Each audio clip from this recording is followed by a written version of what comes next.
जगत सारा क्षणिक है और आत्मा एक नित्य है। आत्मा का अनुभव बस एकमात्र नित्य है।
चैतन्य स्वभावी भगवान आत्मा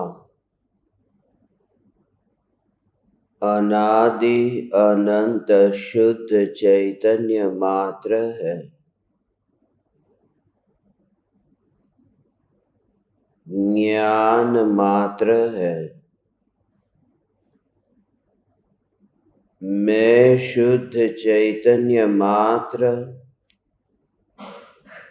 ज्ञान मात्र, भगवान आत्मा हूँ। त्रिकाल शुद्ध चैतन्य परमात्मा हूँ।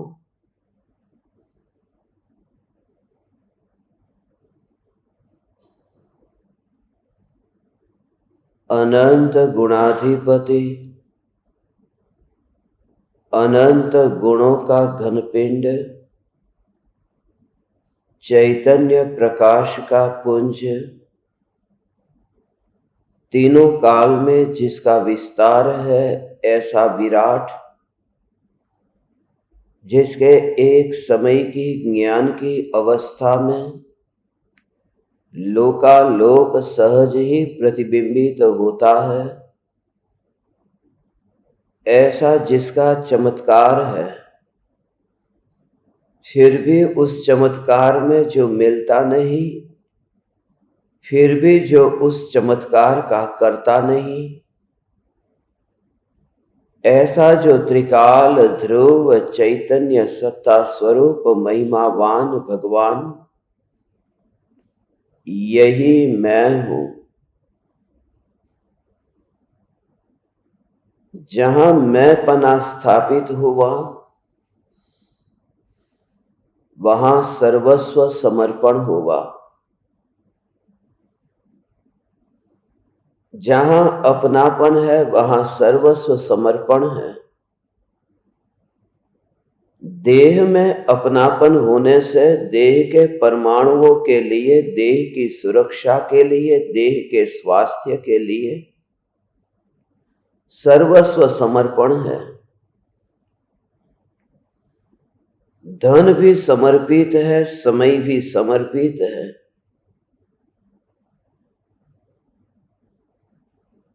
चाहे जो कुछ भी करना पड़े, सब कुछ अर्पण करने को तैयार है।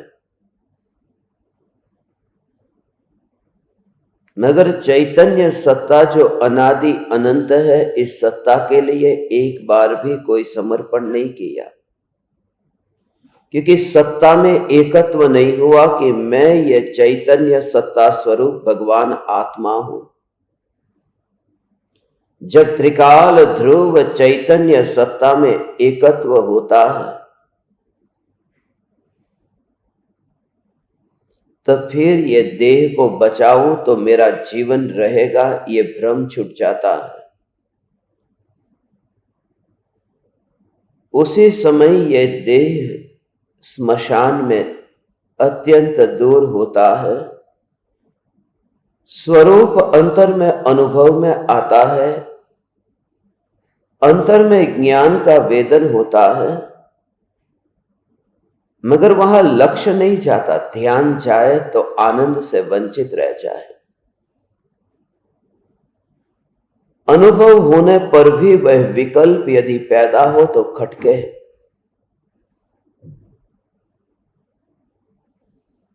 जैसे किसी व्यक्ति की मृत्यु के बाद में मिठाई बनी है और भी लोग उस मिठाई को खाते हैं, मगर जिसके घर पर मृत्यु हुई है उन्हें उस मिठाई में रस नहीं आता, मीठे का अनुभव नहीं होता। होता होने पर भी वह आनंद को भोगने से वंचित रहता है, क्योंकि दृष्टि कहीं और जा रही है। मृत्यु की ओर दृष्टि जाए तो मिठाई का रस कैसे चखे? वह आनंद ही नहीं आ सकता।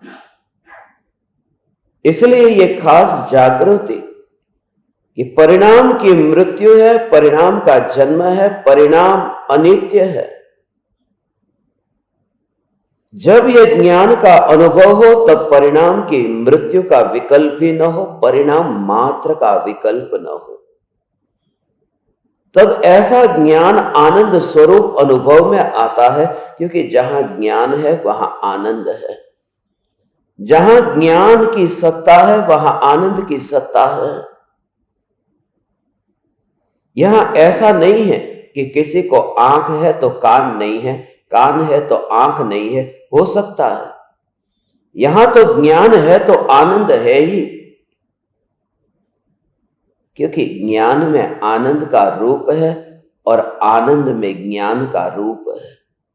ये एक गुण का दूसरे गुण में रूप है। यहां आनंद का ज्ञान भी होता है और ज्ञान का आनंद भी होता है। ये रूप का भाव बहुत गहरा है।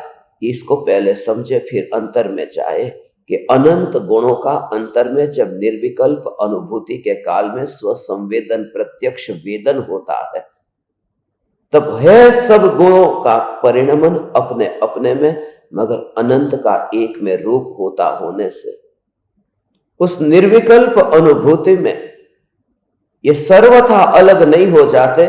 जैसे आत्मा देह से अलग है, ऐसे ही यह ज्ञान सुख से अलग नहीं है। यह ज्ञान चारित्र से अलग नहीं है। यह सत्ता अभेद है, यह सत्ता अखंड है। इसे अलग किया नहीं जा सकता। यह अलग है ही नहीं। यह अलग नहीं है। यह तो समझने के लिए, समझाने के लिए काम चलाओ किया गया यह भेद है। सत्ता तो एक अभेद है। यही सत्य स्वरूप है। भारत तो भारत है। भारत में गुजरात नहीं है, राजस्थान नहीं है। यह गुजरात और राजस्थान ये किस लिए है फिर?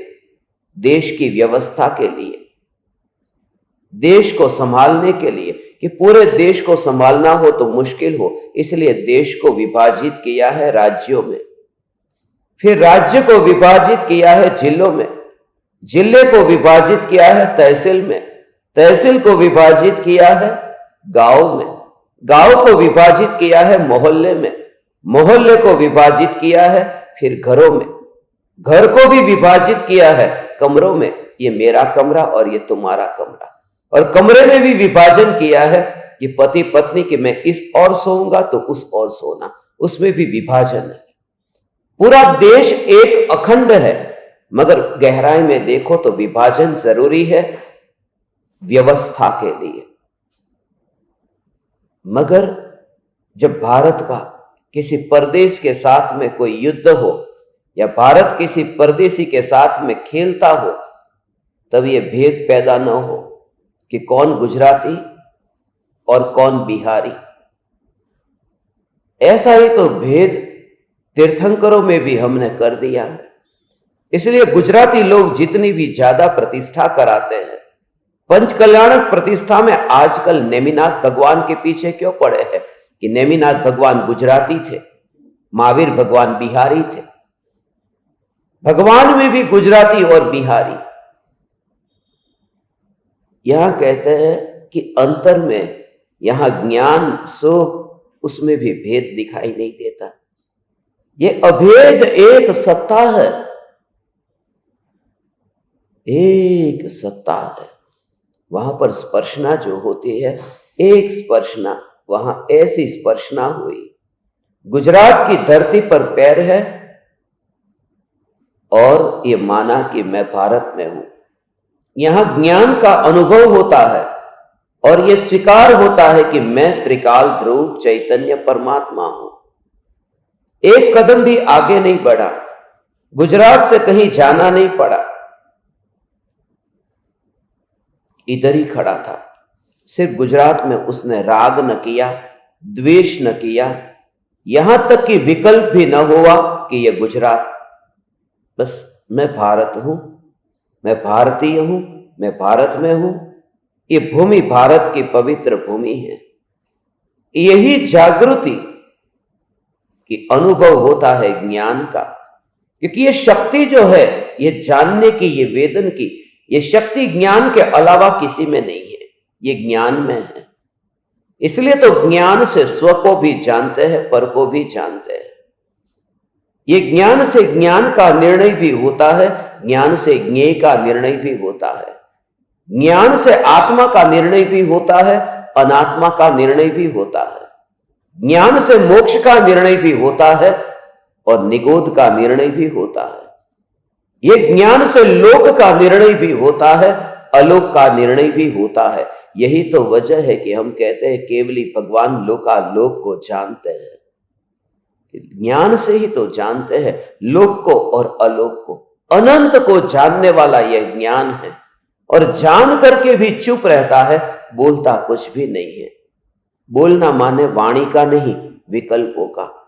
उस ज्ञान को ग्रहण करो, उस स्वभाव को समझ करके कि जहां ज्ञान है वहां आनंद है। आनंद आनंद आनंद है, क्योंकि ज्ञान है, वहां विकल्प नहीं है। विकल्प हो तो दुख हो, विकल्प के बिना जो आनंद का परिणमन वो दुखमय कैसे होगा। सुख गुण की पर्याय का जो विपरीत परिणमन है वह तो दुख है। ये सुख का विपरीत परिणमन है। जैसे गुड़ ही मीठे से खट्टा होता है, ऐसे ही ये ज्ञान है, मिथ्या ज्ञान में परिणमित होता है। ये सुख है, ये दुख में परिणमित होता है। ये चारित्र है, राग द्वेष में परिणमित होता है। ये श्रद्धा है, मिथ्यात्व रूप परिणमित होती है। गुण आत्मा का है मगर विपरीत परिणमन है, वहां पर अशुद्धता है। ऐसा ये ज्ञान का स्वरूप कि जहां ज्ञान है वहां आनंद है। तो जिस समय तुम्हें ऐसा लगे कि मुझे ज्ञान की अनुभूति हुई और तुम किसी गुरु के सामने पूछो कि मुझे ज्ञान का अनुभव हुआ, अब आनंद के लिए मैं क्या करूं, समझना कि वो ज्ञान का अनुभव नहीं है, वो जड़ का अनुभव है। जड़ माने बुद्धि। वो जो विकल्प चलते थे उस प्रकार से मैं चैतन्य हूं, मैं चैतन्य हूं, ऐसा खाली खाली लगने लगा। खाली खाली तो नींद में जाने से पहले भी लगता है, बिल्कुल खाली हो जाता है जब नींद आने की तैयारी है, अभी सोया नहीं है, क्योंकि उस घड़ी का हमें थोड़ा बहुत स्मरण रहता है। नींद आई उसके बाद का तो कोई स्मरण नहीं है। नींद आने से पहले पलंग पर लेटे लेटे थे, आंख बंद कर दी थी, उस समय अंतिम क्षण के जो विचार थे वो तो अभी ताजा है, उसका पता चलता है। तो खाली खाली तो उस समय भी लगा था, मगर उस समय वो चैतन्य की परिपूर्णता का ऐसा बोध कहां था। वहां वेदन नहीं था, इसलिए खाली होना यह बहुत बड़ी बात नहीं है। किसके बारे में तुम सोचते हो उस समय? नींद आने से पहले की घड़ी को, उस समय को, उन चंद पलों को यदि याद करो जबकि लग गई, नींद आ गई, उस समय का कुछ भी बता नहीं पाते हैं, मगर उस समय बिल्कुल खाली हो गए, किसी के बारे में सोचा भी नहीं था। और क्या हुआ, अचानक नींद आ गई। ज्ञान का जब संवेदन होता है तो ज्ञेय से ज्ञान हटता है माने वहां से यहां खींचा हुआ नहीं आता, उस तत्व विचार से ही कि यह ज्ञान है, यह ज्ञान है। इस प्रकार के विचार से जब निर्णय दृढ़ होता है तो उस समय कहते हैं कि ज्ञेय से ज्ञान अब आ गया, अपने में आ गया।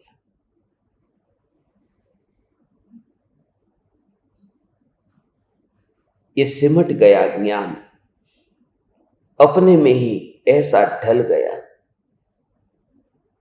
जिसका था उसे मिल गया, जिसका वैभव था उसकी ही तिजोरी में यह वैभव रह गया, जिसका पानी था उसी कुएं में पानी रह गया। ऐसा यह चैतन्य परमात्मा, अंतर में ऐसी चैतन्य की ऐसी मस्ती, त्रिकाल ध्रुव ज्ञायक ऐसा कि जहां पर ज्ञान ही ज्ञान है, वहां ज्ञेय है नहीं।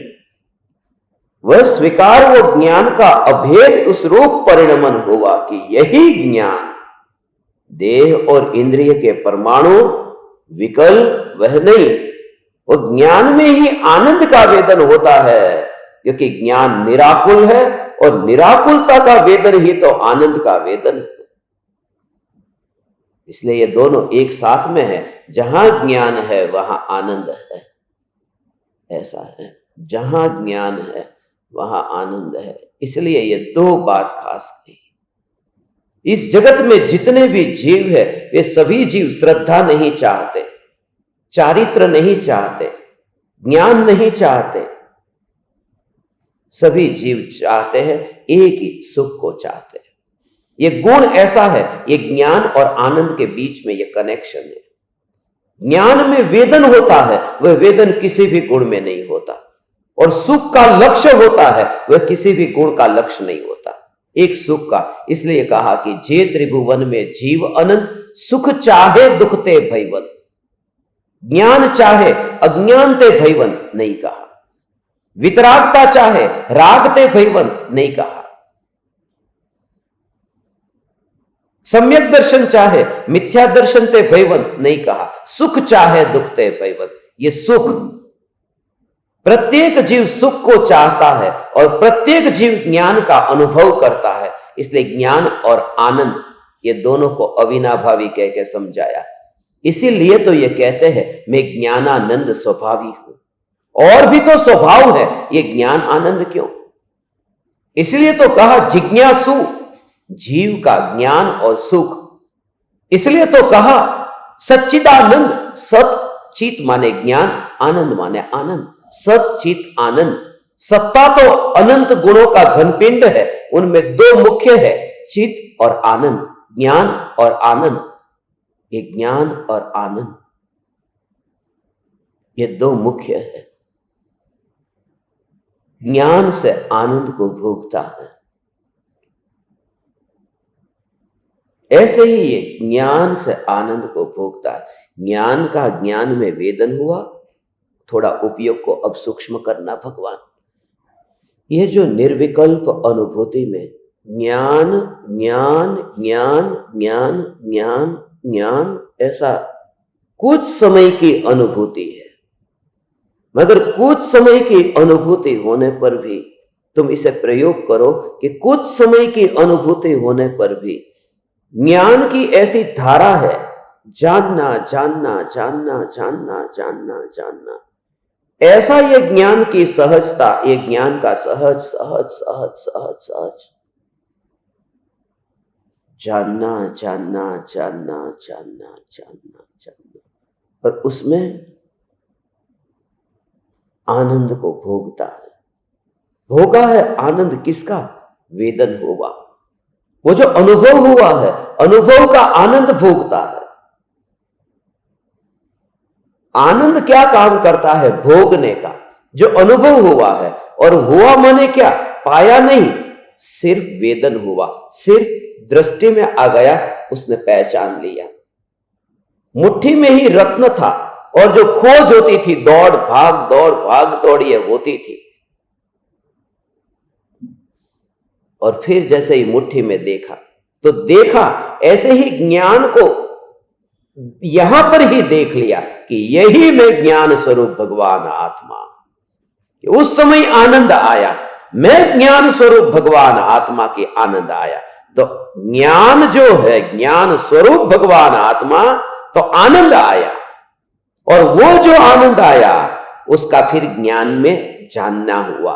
तो ज्ञान से आनंद हुआ और आनंद का जानना हुआ। इसलिए जो ज्ञानी कहते हैं ना, अनुभूति के बाद में अतीन्द्रिय आनंद का सागर उछलता था, वो आनंद ने नहीं जाना, वो जानने वाला ज्ञान है।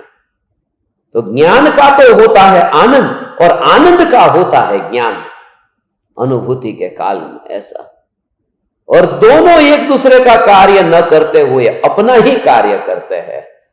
ओ ओ ओ ओ ओ ओ क्योंकि ये ज्ञान का आनंद जो है, वो भोग जो है, वो भोग ज्ञान नहीं करता है, क्योंकि वो कार्य तो आनंद का ही है, इसलिए भोग तो आनंद ही करता है। और आनंद को जानता है, मगर वो आनंद खुद नहीं जानता, वो जानने का कार्य तो ज्ञान का ही है। वो अपनी पर्याय रूप परिणमित होता है, आनंद अपनी पर्याय रूप परिणमित होता है। और दोनों में भेद नहीं पड़ता कि मैं ज्ञान वाला, मैं आनंद वाला। एक साथ में ये दो गुण का कार्य, ऐसे दो का नहीं, अनंत गुणों का कार्य एक साथ में होता है। थोड़ा और समझो, निर्विकल्प अनुभूति के काल में भगवान आत्मा, ऐसा हो भगवान, ऐसा भगवान आत्मा निर्विकल्प अनुभूति के काल में एक સમયની પર્યાયમાં અનંત આનંદનું વેદન થાય અને અનંત આનંદનું વેદન થાય તો અનંત આનંદ પોતાને જાણે નહીં કે હું આનંદ છું, હું જ્ઞાન, હું જ્ઞાન, હું જ્ઞાન, હું જ્ઞાન। આ જ્ઞાનનું પરિણમન જ્ઞાનમાં છે ને આનંદનું પરિણમન આનંદમાં છે। इससे क्या हुआ? ओ हो हो हो हो हो हो है कि ज्ञान है, वो ज्ञान ने आनंद को भोगा नहीं है, ज्ञान आनंद को भोगता नहीं है। ज्ञान तो आनंद जो प्रकट हुआ है उसे जानता है, और आनंद जो है, आनंद जो है वो मात्र भोगता है। ज्ञान कुछ भोग नहीं कर सकता, वो साक्षी है। ज्ञान नाचता नहीं है, नाचता तो आनंद है। जो नाचता है वो नाच को देखता नहीं है, और जो देखता है वो नाचता नहीं है। फिर भी है अंदर, दो में से कोई बाहर नहीं है, सभा में ही है। ये चैतन्य की सभा में ही ये दोनों काम होते हैं, अंदर ही अंदर ये होता है। एक समय में ये दो कार्य, और उस समय ये जो हुआ आनंद हुआ, मगर भरोसा बैठे कैसे? ओ ओ ओ ओ भरोसा बैठे कैसे ऐसा? तो उस समय ये आनंद ने भोगने का कार्य किया है, ज्ञान ने जानने का कार्य किया है। और श्रद्धा क्या करती है? श्रद्धा ये कहती है कि मैं गवाह हूं, ये मैंने देखा है कि आनंद का भोग, ज्ञान का जानना और आनंद का भोगना, ये कार्य हुआ है, ये हुआ है। जब मैंने ये देखा है कि ये नाच चल रहा है, ये ज्ञान का भी नाच है और आनंद, ये ज्ञान का देखना है, आनंद का नाचना है। ये जो दृश्य है उसमें त्रिकाली ध्रुव चैतन्य सत्ता मिलती नहीं है, सत्ता मिलती नहीं हो, सत्ता का उनसे संबंध नहीं है। क्यों? क्योंकि अनुभूति छूट गई, मानो निगोद में चला गया। तो निगोद में जाकर के वहां कहां रहा ज्ञान, वहां कहां रहा अतीन्द्रिय आनंद का भोग, मगर सत्ता रही। इसका मतलब कि जो टिक करके रही है वो आनंद जो हो रहा था, वो आनंद जो जानने में आ रहा था, उसमें वो सत्ता नहीं थी। वो जो सत्ता ऐसे आनंद में भी नहीं जाती है, ऐसे आनंद में नहीं जाती है। वो सत्ता मैं हूं। अहियां तो के थोड़ું दुख આવ્યું, मारी ऊपर एवो दुखનો पहाड़ આવ્યો છે। मेरे पर दुख का पहाड़ आया है। ये कहा वो आनंद के उपभोग में सत्ता नहीं जाती है। वो सत्ता का अहोभाव कि मैं ऐसा चैतन्य सत्ता स्वरूप भगवान। अब कौन जाएगा निगोद में? सत्ता जाएगी।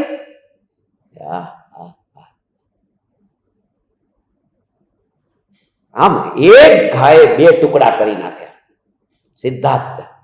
થોડું થોડું નહીં, હું આત્મા છું કે હું શરીર છું, થોડોક આજે આત્મા છું પછી શરીર કાલે, એ બધું કાલે વિચાર કરી, એમ નહીં।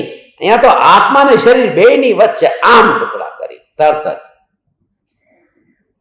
અહીંયા બીજી વાત જ નહીં, તાત્કાલિક। केला है, केले का छिलका निकाला, अब केले को पड़ा रहने दो, 4 दिन बाद खाऊंगा, ऐसा नहीं। छिलके से अलग किया और खा लिया। भेद ज्ञान करके राग में नहीं हूं, मैं ज्ञान भोग कर लिया। ऐसा तात्कालिक। देह में नहीं हूं, मैं चैतन्य। बस तात्कालिक। भेद ज्ञान के प्रबल वीर्य से मोह कर्म खंडित हुए।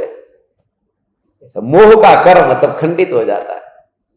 भेद ज्ञान के प्रबल वीर्य से मोह कर्म खंडित हुए, वे निजात्म को जानकर पहचान कर पंडित हुए। वो पंडित है। 6 डाला में लिखा है, 400 गाथा है, उसमें एक गाथा ये है। ऐसी चैतन्य चैतन्य चैतन्य की मस्ती, ध्रुव चैतन्य सत्ता एक समय में। ऐसा वो छिलके का क्या होगा? वो छिलके में अब रस नहीं लेता है। केला खाया, छिलके में रस कौन लेगा? मगर लोग आजकल वो छिलके का भी कुछ बनाते हैं। केले के छिलके की भाजी बनाते हैं, कुछ ना कुछ बनता है ना, छोड़ते नहीं है। यहां तो ज्ञान का अनुभव हुआ कि इंद्रिया विकल्प उसका अनुभव नहीं करता। ऐसी चैतन्य की मस्ती, जिस योग में रहे उसी योग में रहना, उसी योग में रहना।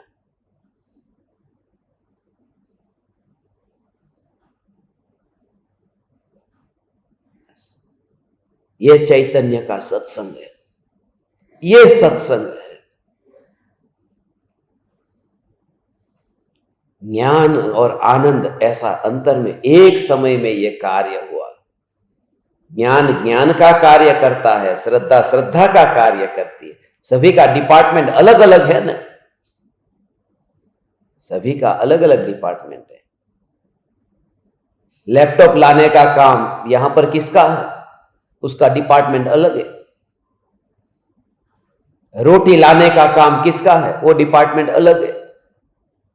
अब लैपटॉप वाला रोटी लेने जाए तो किचन से भगाएंगे, ए निकलो यहां से, यहां लेडीज का मामला है। और रोटी लाने वाली लैपटॉप लेना आए तो चलो यहां जेंट्स का मामला है इधर ही। मगर सबका अपना अपना डिपार्टमेंट है, वो अंदर ही है। ज्ञान का कार्य जानना जानना जानना है, विरोधी नहीं है। ये तो साधन भी है ना, एक दूसरे के विरोधी है, युद्ध के मैदान में लड़ रहे, मगर सबकी ड्यूटी है, सबका अपना अपना कार्य है। भगवान ऐसे एक गुण दूसरा गुण, और उस समय जब ये ज्ञान में जानने का कार्य होता है, आनंद का आह्लाद स्वरूप, ऐसा आह्लाद स्वरूप आनंद भोगने में आता है। भोगना, वो अपना कार्य करता है कि तू क्यों भोगता है, कि भोगना आत्मा का स्वभाव है। अनादि काल से दुख भोगा, अनंत दुख भोगा, धन्य भागी हूं अनंत दुख भोगा है। आनंद हो, उस बात का आनंद है। अनंत दुख भोगा, अनंत भोगा है ना, तो सुख भी भोग सकता है। लेकिन जो दुख भोगता है वह सुख भोग सकता है। टेबल कुर्सी सुख नहीं भोग सकते, कभी दुख ही नहीं भोगा। और भगवान आत्मा ने अनंत दुख भोगा है ना, अनंत भोगा। हाँ, अनंत भोगा। क्योंकि ये भगवान आत्मा है, छोटा मोटा भोगता नहीं है, अनंत ही भोगता है। भोग है तो अनंत दुख या भोग है तो अनंत सुख। अनंत को ही, इतनी अनंत शक्ति, अनंत शक्ति ऐसी है, अनंत दुख को भोगता है। आनंद आता है, वो नीचा नहीं लगता वो जीव जो अनंत दुख को भोगता है, कि उसमें वो शक्ति है। बस वो दौड़ तो रहा है, बस मर नहीं गया, खाली अब दिशा बदल तो अंतर्मुख हो जाए। ये क्रिया तो है ना, वो जिंदा है, बस यही पर्याप्त है, मर नहीं गया। मैं चैतन्य परमात्मा जिंदा हूं।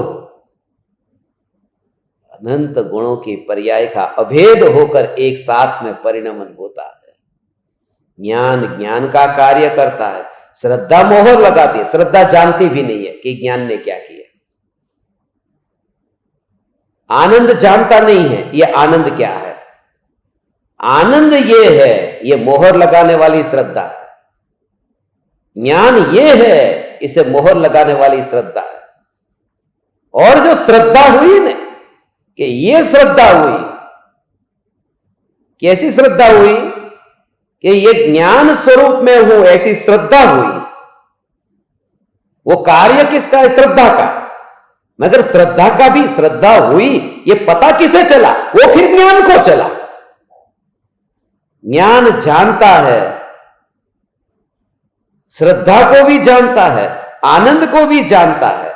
श्रद्धा एकत्व करती है ज्ञान और आनंद स्वभावी भगवान में, और ज्ञान उस श्रद्धा को भी जानता है कि श्रद्धा सम्यक हुई है। इसलिए ज्ञानी अपने को सम्यक दृष्टि जानते तो है, खाली मानते नहीं है। अनंत दुख भोगा है, भूतकाल में अनंत दुख भोगा है, मैंने अनंत दुख भोगा। ये भोगने के लिए ये है, भोगा तो है। निगोद में दुख भोगा, नरक में दुख भोगा, अनंत दुख भोगा। कहां है वह? उसका कारण के बिना कार्य नहीं होता है। कुछ ना कुछ कारण तो होगा ना।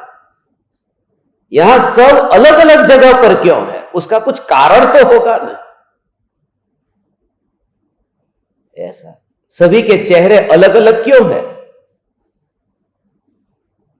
सभी के घर अलग अलग क्यों है?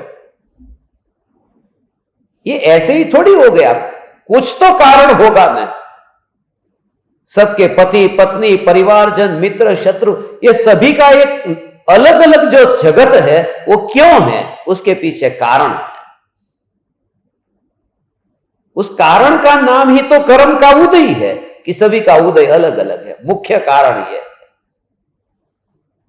कौन कहां है, कहां है, कहां है? कारण उनका ऐसा ही योग, सहज ऐसा योग होता है।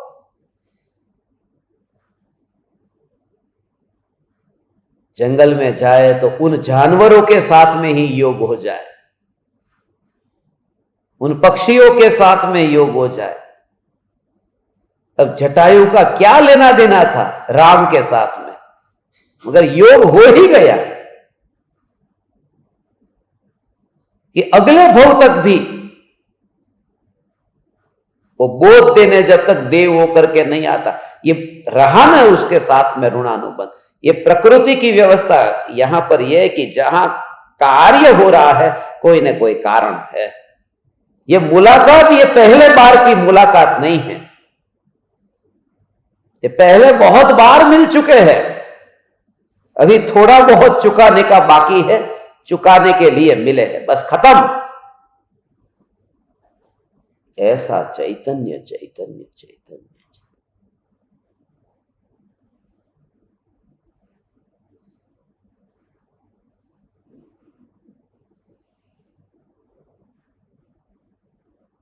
ध्रुव चैतन्य सत्ता। यहां गुरुदेव यही कहते, देखो ये भोगने का, आज वचनामृत बोल 79,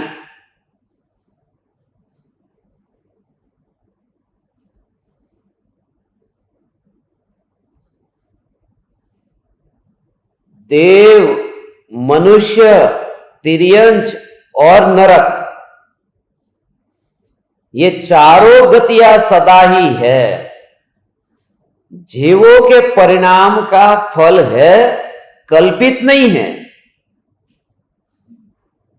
जिसे अपनी सुविधा साधन में बीच में असुविधा करने वाले कितने जीवों को मार डालना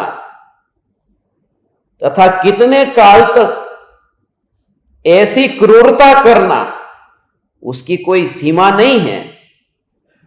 उसे उन अतिशय क्रूर परिणामों के फलरूप जहां अपार दुख भोग पड़ता है, उस स्थान का नाम नरक है।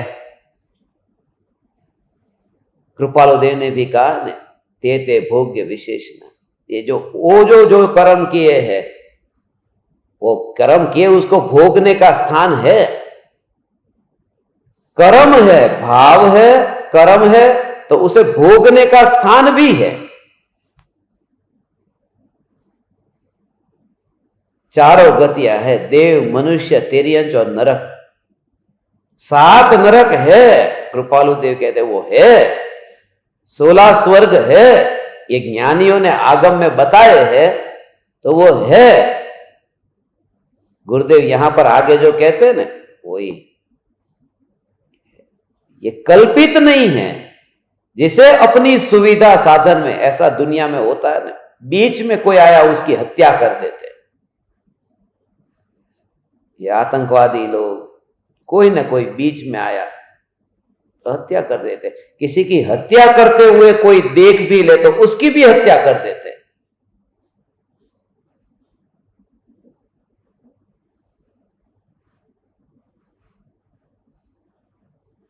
यहां पर ऐसी कोई सजा नहीं है।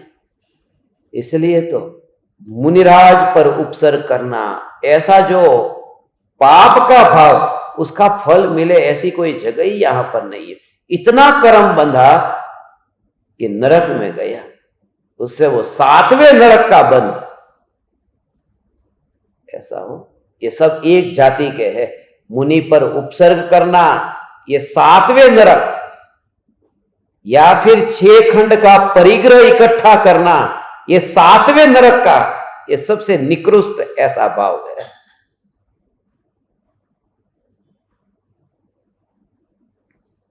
तो राजा श्रेणिक 7वें नरक में गए नहीं, मगर बंद तो हो गया था ना 7वें नरक का। मुनि के प्रति ऐसा उपसर्ग का भाव। और शुभोम चक्रवर्ती कहां गया? स्वर्ग में गया, न 7वें नरक में गया।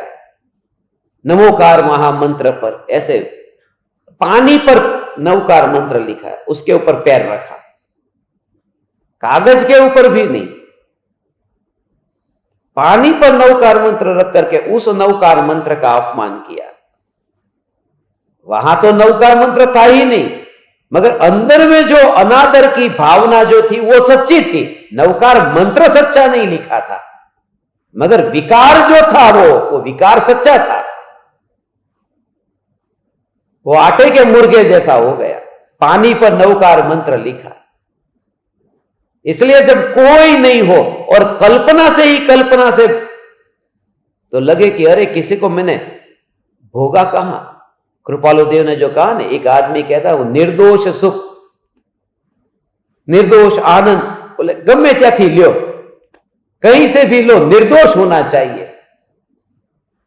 बोले बस मैं शांति से बैठा हूं और हलवा पूड़ी खा रहा हूं, किसी को कोई तकलीफ नहीं दे रहा हूं, निर्दोष है ये। किसी की मजाक करूं, किसी को छेड़ू, ऐसा कोई नहीं। ये जो बस शांति से बैठा हूं, खा रहा हूं, या शांति से मैं बस ये सोच रहा हूं, इसमें क्या निर्दोष आनंद। वितरागी परमात्मा, महावीर भगवान 3 लोक के नाथ है, ऐसे परमात्मा पद की मैं भावना पाता हूं। ऐसा बस, इसमें किसको मैं पीड़ा पहुंचाता हूं? ये निर्दोष आनंद है ना। ये आनंद को निर्दोष मान करके वो कहता है भोगने में क्या तकलीफ है। कृपालु देव कहते हैं ये निर्दोष नहीं है, ये दोष वाला है। क्योंकि विकल्प से भोगा गया जो आनंद वो दोष वाला है, निर्विकल्प आनंद निर्दोष है। वहां वो भगवान को याद करता था ना, वो विकल्प से करता था। ऐसा विकल्प से याद करता था, निर्विकल्प ऐसा चैतन्य परमात्मा जहां भोगता हूं ये भाव नहीं है। पाप का फल तो भोगना ही पड़ेगा। ज्ञानी को नहीं भोगना पड़ता, अज्ञानी को ही भोगना पड़ता है। तो पहले से आयुष्य का बंध हो गया था, नहीं होता तो नरक भी नहीं जाते, कि सम्यक दृष्टि नरक में नहीं जाते। तो पहले से आयुष्य ऐसा बंध गया था। मगर वो नरक जो दुख को भोगने का स्थान है, स्वर्ग है वो इंद्रिय सुख को भोगने का स्थान है। ये स्वर्ग और नरक है, ये स्थान है, ये कल्पना नहीं है। ये इतनी हिंसा करने वाले, ये जानवरों को इतना जिंदा मार करके काट करके खाने वाले, वो नरक में नहीं जाएंगे तो कहां जाएंगे? शाकाहारी है वो भी उधर ही जाए, मांसाहारी है वो भी उधर ही जाए। ऐसा कैसे हो? तो फिर कर्म का, धर्म का कोई महत्व ही नहीं रहा। फिर ये प्रकृति की व्यवस्था तो ये अन्याय से भरी हो गई। यहां न्याय कहां है? सब जगह कहां कहां किस किस गति में जाता है, कहां जाता है, उसको ऑटोमेटिक ऐसे निमित्त मिल जाते हैं। अब रावण नरक में गया तो रावण के साथ में लक्ष्मण भी वहां गया ना, ऑटोमेटिक। वो पूर्व भव के कनेक्शन हो तो ऑटोमेटिक मिलना हो जाता है, कोई बिना आमंत्रण का। एक मां अपनी बेटी से बहुत परेशान थी मुंबई में, तो उसकी बेटी और उसके पिता वो दोनों एक साइड में, मां अकेली उस साइड। तो उस बेटी को इतना गुस्सा आता मां के ऊपर, क्योंकि वो कपड़े ऐसे पहनती, स्टाइल वाले, पैसेदार, नेपियन सी रोड पे रहती थी, समुद्र के किनारे पर।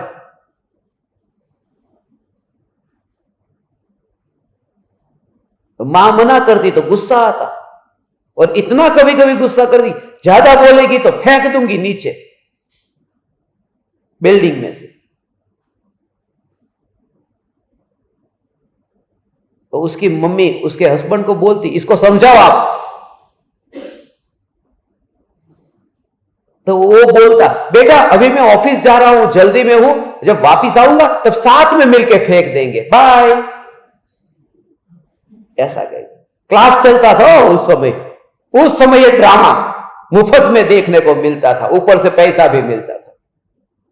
बहुत बार तो आधा क्लास चलता, आधा ड्रामा देखता उनका।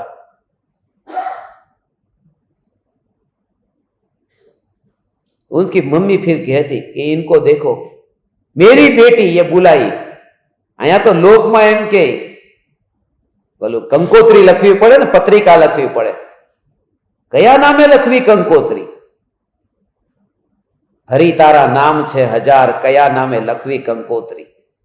कंकोत्री लखे। वो कहते कि पत्रिका, इनविटेशन कार्ड लिखा ही नहीं था और ये इधर आ गई। कहां से आ गई? आना ही पड़ेगा। तो ऑटोमेटिक ऐसा योग हो जाता है। आमंत्रण पत्रिका के बिना ही। आपको तो आमंत्रण पत्रिका मिली थी इसलिए आए ना, ऐसा नहीं है। ऐसे भी लोग हैं जो बिना आमंत्रण के आ गए, ऐसे भी लोग हैं जो आमंत्रण देकर के भी नहीं आए हैं, ऐसे भी लोग हैं जो आकर के चले गए हैं। ये सबके बस की बात नहीं है, ये तो प्रकृति की व्यवस्था है। यहां तो जिसको पीना है ना, बस वही। यहां तो पीने का लिए, ये मैखाना है, पियो। ये प्रवचन हॉल नहीं है, ये मैखाना है, पियो तुम। हैं? पियो तुम, जितना मस्त हो जाओ तुम उस ज्ञान की मस्ती में। पंडित होकर के बहुत बार दिखा, अब तो पीना है। चैतन्य चैतन्य चैतन्य चैतन्य चैतन्य चैतन्य चैतन्य चैतन्य चैतन्य करो उसको, उसकी मस्ती में दुनिया के बावरा हो गया है। और सिद्ध भगवान कहते हैं आजा, वो यदि तेरे को रखने को तैयार नहीं है, हम रखने को तैयार हैं। बावरे को दुनिया नहीं रखे तो क्या हो गया? हम तो ऐसे ही बावरों को रखते हैं जिनको दुनिया नहीं रखती। होगा ही, आपके घर वाले भी नहीं रखेंगे आपको एक दिन, कि हर बार 23 दिन जाना है, इससे अच्छा एक काम कर, चली जा, वापस ही मत आ। भलो थयु भांगी झंझाड़। नरसिंह મહેતા અહીં કેટલાક મહેતા હશે, એકાદો તો હશે મહેતા, है ना मेहता? देखो ये बोला मेहता तो होंगे, ये भी मेहता ये सब भगवान अंदर से, ये दुनिया की परवाह मत कर, ये पियक्कड़ माने तू मैखाना समझ, माने तू उस आनंद को भोग कि जहां तुझे ये विकल्प का पता न चले। ऐसा चैतन्य चैतन्य चैतन्य चैतन्य। और जो तुझे कहेगा कि अरे तू तो बहुत समझदार है, होशियार है, बस थोड़े समय के लिए मीठा मीठा सुनने को मिलेगा उसके मुंह से, और जिंदगी गई पानी में, खत्म। इसलिए मैं दुनिया की सुनना नहीं चाहता कि तुम बहुत बड़े विद्वान हो, पंडित हो, पंडितों के पंडित हो, महापंडित हो, प्रतिष्ठाचार्य हो, विद्वान हो, कुछ नहीं।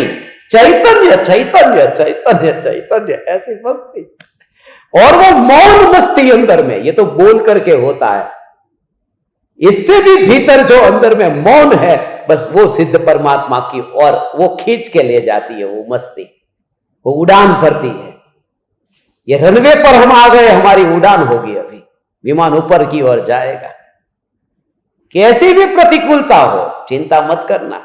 विमान ऊपर जब जाता है तब ये नियम, विमान हमेशा उड़ान भरता है। ये रनवे होता है, रनवे, जहां से विमान पहले जमीन पर और फिर ऊपर आकाश में उड़ता है, तो इधर से भी जाए और फिर उधर से भी आए, ऐसा नहीं होता, एक साइड से ही जाता है।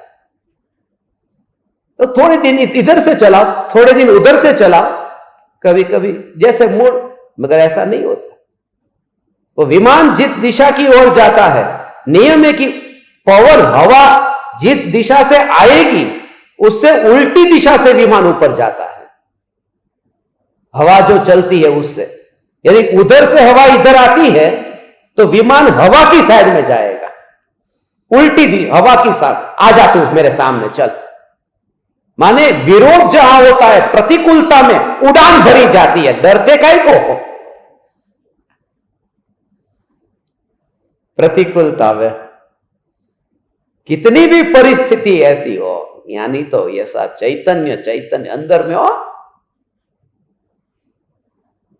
ऐसी चैतन्य की मस्ती। अभी तू नजर में है मेरे,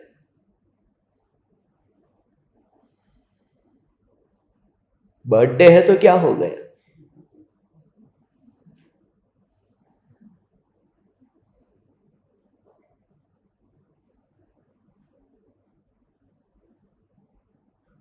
ऐसी चैतन्य चैतन्य चैतन्य चैतन्य, कितनी भी प्रतिकूलता है, कितनी भी, और उसके लिए एक पहला उपाय, इन जंजाल से दूर रहना बहुत जरूरी है। बस इसलिए जैसे ही 30 को आप निकले कि 30 को मैं निकला, यहां से जैसे आप गए कि मैं गया, खत्म। झंझट में नहीं रहने का है, तब तक मस्ती, मगर काजल की कोठरी में रहना तो नहीं है। फिर वही अपना जंगल।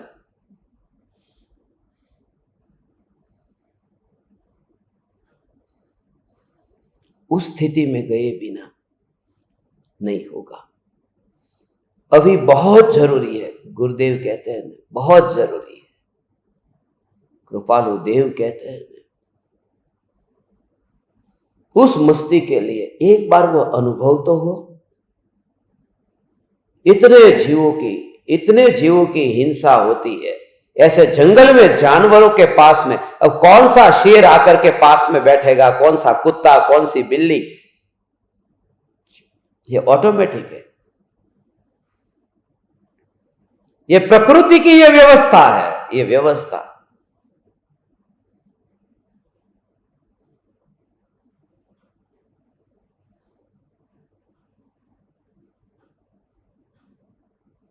एक तोते को लेकर के हम आए थे यहां आश्रम में, पता है तोता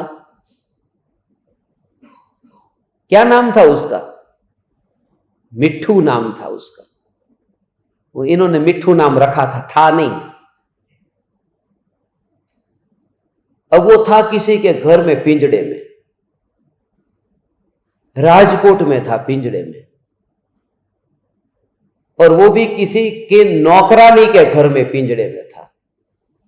मैं जिनके घर पे ठहरा था, वो नौकरानी ने कहा कि उनको कि आपके गुरुजी हमारे घर पे आएंगे, हमारा घर तो बहुत छोटा है, गंदा है, वैसा है। वो कहे कि हाँ आएंगे, वो तो सब जगह जाते हैं, आएंगे। मैं वहां गया कि मिल्क शेक बनाएंगे, उस समय तो दूध पीते थे, तो ठीक है चलो। वहां गए और वो तोते को पिंजड़े में देखा,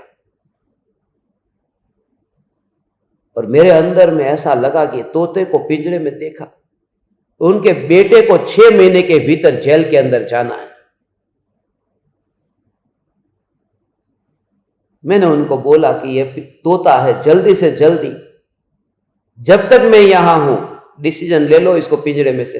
बोले चलता ही नहीं है, चल नहीं पाता है। मतलब कैसे चल पाएगा, इतने बरसों तक पिंजड़े में बंद रखा है। बोले खोल करके बाहर रखते तो भी नहीं चल पाता। हमारे हाथ को ऐसे बांध करके रखो 6-6 महीने तक, ये तो 6-6 साल से तुम रखो, तो फिर क्या हाल होगा उसका। वो कहां तोता था और कहां, फिर उनको क्या हुआ, उनको लगा कि बेटे को जेल में जाना पड़ेगा। उन्होंने कहा उसका उपाय बताओ। मैंने कहा तोता मेरे को दे दो। मैं तोता वहां से यहां मंगवाया, आश्रम में लेके आए, फिर पिंजड़े में से बाहर निकाल दी। उसके लिए तोते के लिए कमरा रखा, एक कमरा स्पेशल तोते का। और मोटा भाई इतना ध्यान तोते का रखते, सर्दी के दिनों में वो जो खटिया होती है ना, उसके नीचे तोता रहता, और चारों ओर से वो सर्दी के दिनों में कंबल ढाक देते कि अंदर उसे बाहर निकलना हो तो बाहर भी जाए, बंधन भी ना लगे, और अंदर चला जाना तो अंदर भी जाए। छोटा सा ऐसा एक दरवाजा बना दिया कंबल के अंदर, खटिया के नीचे चारों ओर कंबल, खाली अंदर जाने आने का, ऐसा सब खाने पीने की व्यवस्था। वो कहां बंधा था और कहां आ गया।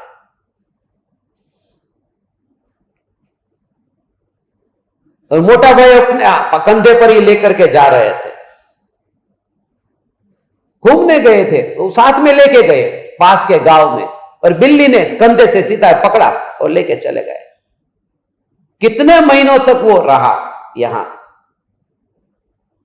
कितना ही किया उन्होंने। किसी के घर पे जाके उसका घर टूट जाए तो टूट जाए, उसको कहा नया घर बना देंगे, मगर वो बिल्ली छोड़ के तो गई, तब तक तो मर गया था, मुंह से निकाल दिया उसने। अब जिन्होंने उनको पाला है, जिन्होंने सबसे ज्यादा ध्यान रखा है, वो वहां पिंजरे में बंद था।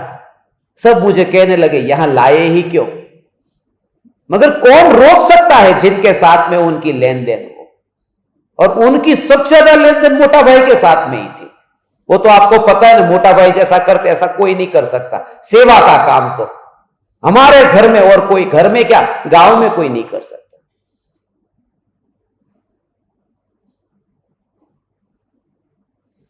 पसीने से ही लथपथ होते हैं रोज। वो तो लेके गए, फिर मैंने तो गुस्सा बहुत किया, उसको इतना डांटा कि ये समझ में नहीं आता, ये तोता मरा नहीं है, मारा है। तो जब पता है उठ नहीं पाता, लेके क्यों गया साथ?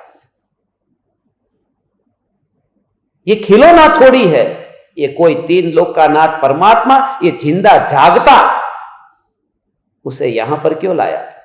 मगर वो लेके गए, और पता नहीं कहां से बिल्ली आ गई पीछे से। उनके कंधे पे था, फोटो खिंचवा रहे होंगे, कुछ ना कुछ करते होंगे। इतने फोटो है। उसका बाद में तो उसकी समाधि यहां बनाई हो, तोते की समाधि यहां कमरे के पीछे। अभी भी वो डेड बॉडी लेके आए, उसकी विधि की, नमक डाल करके फिर उसको पूरी विधि की तोते की। आप थे ना सब लोग, उस समय तो शिविर चल रहा था यहां पर।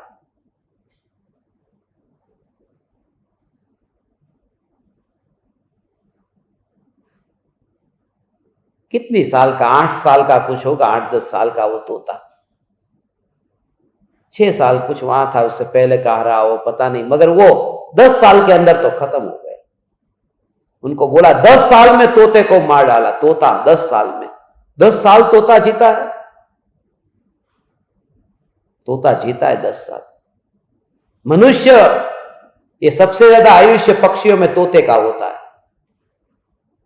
तोते का एवरेज आयुष्य हो तो 70 से 80 साल तोता जीता है। अभी लंदन में एक तोता 104 साल का तोता है, पक्षियों में सबसे ज्यादा जीता है ऐसे।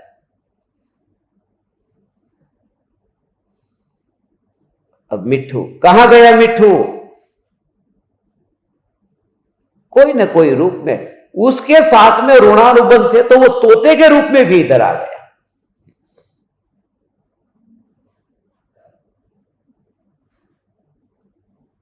अब ये बच्चे हैं, वो मेरा ध्यान नहीं रखते थे, मेरे को खाना खिलाने नहीं आते थे, वो मिट्ठू को खाना खिलाने जाते थे।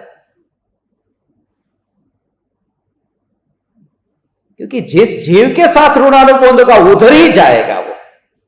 सबका कनेक्शन में बता रहा हूं, एक एक जीव का दूसरे जीव के साथ में जो ऋणानुबंध है, ये कनेक्शन है। उसे मरना है तो वो मरने के लिए यहां आएगा, यहां मरने नहीं आया था।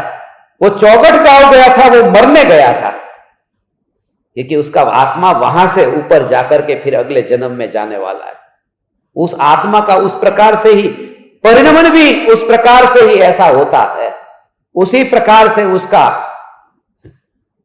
आना जाना ये सब ऐसा होता है। कौन कहां आता है, कहां से जाता है, ये सब होता है कि नहीं ऐसा?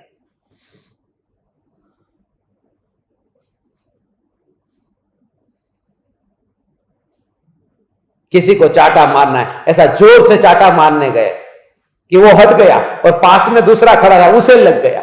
अब उसे तो मारना ही नहीं था, मगर खाना उसे था और उसको नहीं खाना था। ऐसा तो बहुत बार होता है ना, पत्थर हाथ में लिया और मारने गए, वो हट गया, किसी और का सिर फूटा। ये प्रकृति की व्यवस्था में अन्याय नहीं होता है, ये कहते हैं।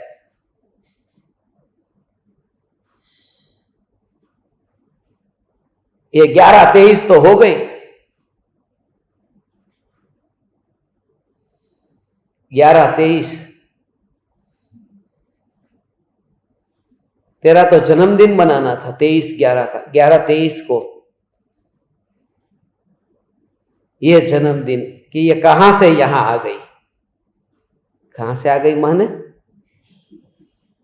कैसा योग आया है कि इस वितरागी धर्म का जहां पालन होता है उस घर में आई, नहीं तो कहीं कहीं और पैदा नहीं होती। और भी तो दुनिया में लोग थे, कहीं मांसाहारी के वहां होती, कोई शराबी के वहां पैदा होती, जुआरी के वहां पैदा होती। ये अवसर मिला है तुझे, इस अवसर का सदुपयोग कर और तेरे आत्मा का कल्याण कर। ये तो गुरुदेव का वचन आया भगवान, इसलिए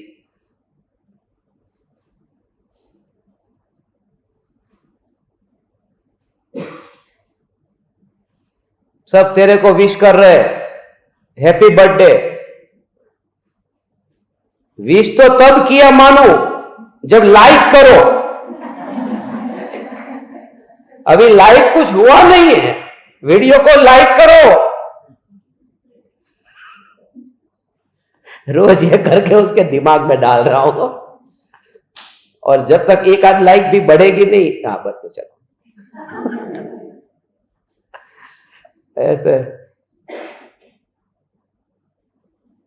याद दिलाना पड़ता है, रिमाइंडर की जरूरत है। अभी कच्चे हैं ना, कच्चे घड़े हैं।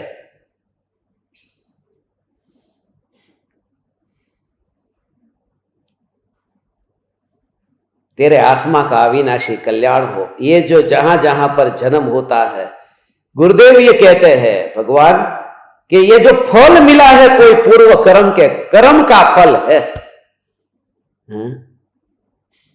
पूर्व कर्म का फल है। जिंदगी में कोई कुछ भी मेहनत न करे और करोड़ों का मालिक हो जाए, और कोई है वो जिंदगी भर गधा मजदूरी करे, इसमें मेरा कर्तृत्व क्या है? कुछ भी नहीं। ये उदय उदय के खेल है। हमेशा ये विचार आता है, हमेशा ये विचार आता है। कल दुबई की 7 स्टार होटल में सोया था और नेक्स्ट डे बिल्कुल दोपहर की फ्लाइट थी और पूरी रात दूसरे दिन स्मशान में सोया था। तो उधर ही कि अरे फिर 2 दिन यहां रहना है स्मशान में, और फिर वहां से फिर जाना था ऑस्ट्रेलिया, तो वहां 5 स्टार में सोना था, और फिर किरीबाती में वहां गया। किरीबाती में ठिकाने का कमरा भी नहीं था, चारों ओर माकड़ और मच्छर, सामान भी अंदर नहीं रखा, खाली नहा धोने अंदर जाता, बाकी रोड पे आ गया कि इधर रहने जैसा भी नहीं, कहीं कपड़ा नहीं अंदर माकड़ जाए तो।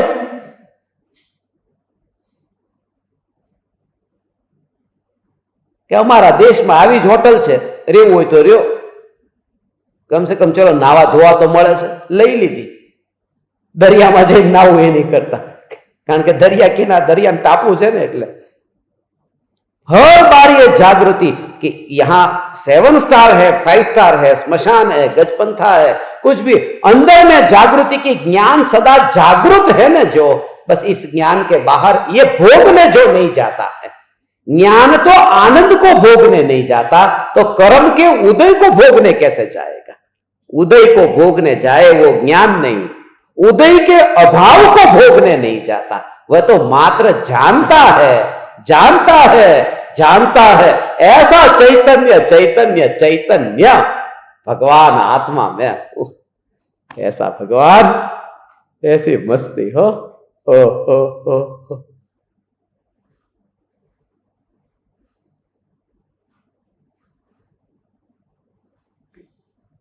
कोई भी स्थिति हो, कैसी भी स्थिति हो, ऐसा कर, बस चैतन्य चैतन्य चैतन्य चैतन्य।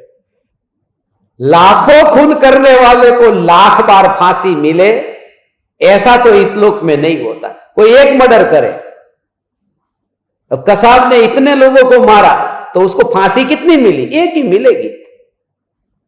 और नाथूराम गोडसे ने तो एक को ही मारा था, गांधी जी को, तो भी फांसी, एक फांसी। और वो कितने लोगों को मार दे तो भी एक ही फांसी। तो यहां जो न्याय होता है वो अन्याय है, वो न्याय नहीं है। प्रकृति के न्याय में तो उसको लाख मर्डर करने वाले को वहां नरक है, उसके लिए उस प्रकार की व्यवस्था है। लाखों खून करने वाले को लाख बार फांसी मिले, ऐसा तो इस लोक में नहीं होता। उसे अपने क्रूर भावों का जहां पूरा फल मिलता है, उस अनंत दुख भोगने के क्षेत्र को नरक कहा जाता है। उस नरक की गति के स्थान मध्यलोक के नीचे है और शाश्वत है। अनादिकाल से, जब से आत्मा है तब से नरक है, जब से आत्मा है तब से स्वर्ग है, जब से आत्मा है तब से मोक्ष है, जब से आत्मा है तब से लोक है, अलोक है। यहां कुछ बनता नहीं है और यहां कुछ नष्ट होता नहीं है। उसे युक्ति एवं न्याय से बराबर साबित किया जा सकता है। कोई ना कोई जगह तो है ना भोगने के लिए। बांधता वो यहां पर है, बांधता यहां है, तो भोगता वही भोगता है जो बांधता है। अभी आज जन्मदिन मोनी का है, मगर सब लोग लिख रहे हैप्पी बर्थडे नोनी नोनी नोनी। नोनी बड़ी का नाम है, मोनी छोटी का नाम है, इसका नाम मोनी है। एम एम फॉर मनी, पैसा।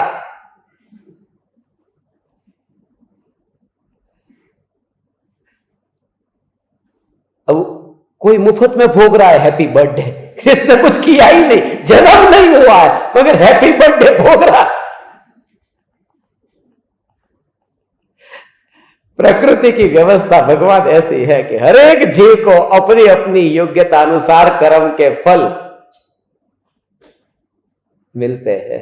गुरुदेव ये कर्म के फल का वर्णन करते हैं।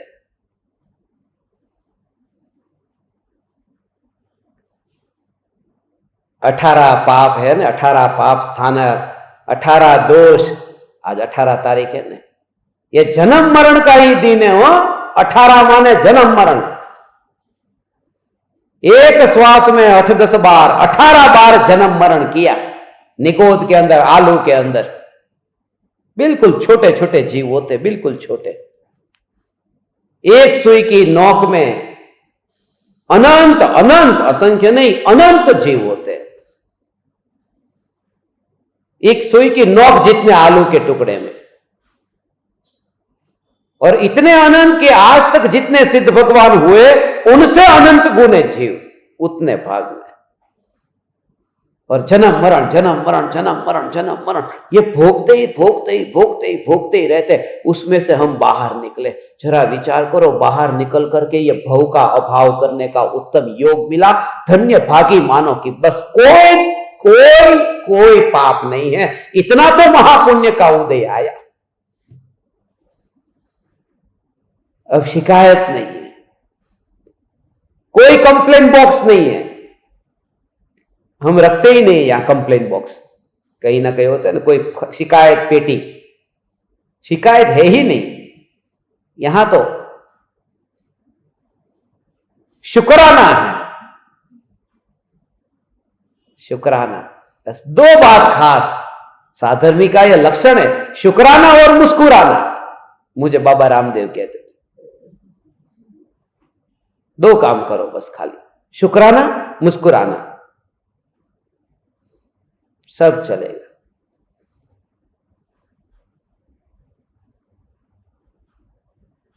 कभी मेरे को देखा, कभी रोता हुआ देखा, कभी ऐसे रूप में देखा, वो मुझे बोलते बोला ना ना बस। तो इसलिए फिट रहते हैं बिल्कुल, शुक्राना मुस्कुराना, बॉडी बिल्कुल फिट रहेगा। कुछ भी हो, थैंक यू थैंक यू। पहले मैं थैंक यू नहीं बोलता था, खाना खाने के बाद में उनसे सीखा थैंक यू, शुक्राना, शुक्राना और मुस्कुराना, शुक्राना मुस्कुराना। धन्य भागी हूं बस, आप परमात्माओं का योग मिला। शुक्राना कि जिनके साथ में रहकर यह चैतन्य की अस्थि की मस्ती में सत्संग होता है। अभी भी मौका है, जो दूर है फिर तड़पना होगा, मृत्यु आगे है। ये 11:33 हो गई, 33 साल की उम्र में मृत्यु हो गई कृपालु देव की। पुरुषार्थ करना है वो तो 11 साल का बच्चा कुंदकुंद आचार्य देव, 11:33 में वो याद आते हो। 11 बरस की उम्र में मुनि हो गए और 33 बरस तक मुनि धर्म का पालन किया, तो 44वें वर्ष में आचार्य पदवी मिली। 11:33 से वो भाव आया। छोटा सा बच्चा 11 साल का, इसलिए कहते उन्होंने अपने जीवन में कपड़े बहुत कम पहने थे। बचपन में भी वैसे कम पहनते थे और 11 साल से तो पहने ही नहीं। 11 साल का बच्चा, पूर्व जन्म का संस्कार था ना, वो भी लेने की बात रह गई ना।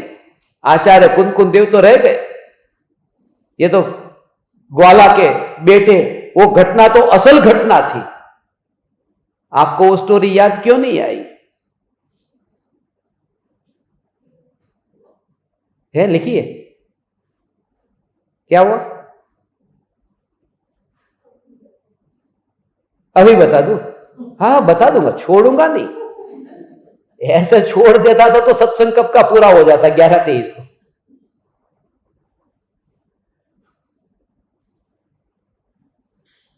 लेंगे उसके बारे में भी जब पूर्व जन्म के संस्कार का प्रकरण आएगा उस समय उसका विस्तार से भाव हम समझेंगे। अभी मैंने आप सभी को आज सुबह पूजा की विधि, पूजा का रहस्य भेजा है। आप सब अपने अपने ग्रुप में उसको भेजना, सभी को जागरूक करो कि पूजा किस प्रकार से होती है। और किसी के पास में मैंने जो कहा उससे अलग कोई प्रमाण हो तो लेकर के आए, मुझे भी सीखने को जानने को मिलेगा और मैं भी उसमें कुछ और आपको बता सकूंगा।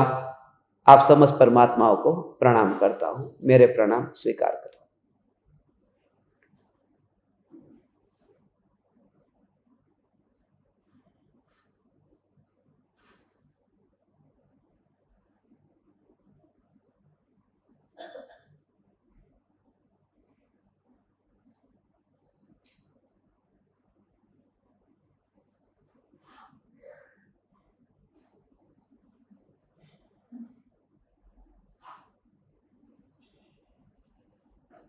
अंतर की समाधि में जीना है, जीना है।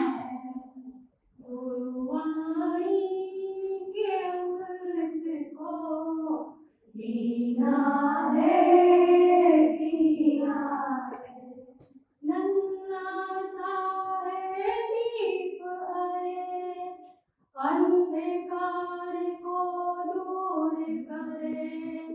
छोटा सा एक चिंतन जो भव भव का मिथ्यात्व हरे।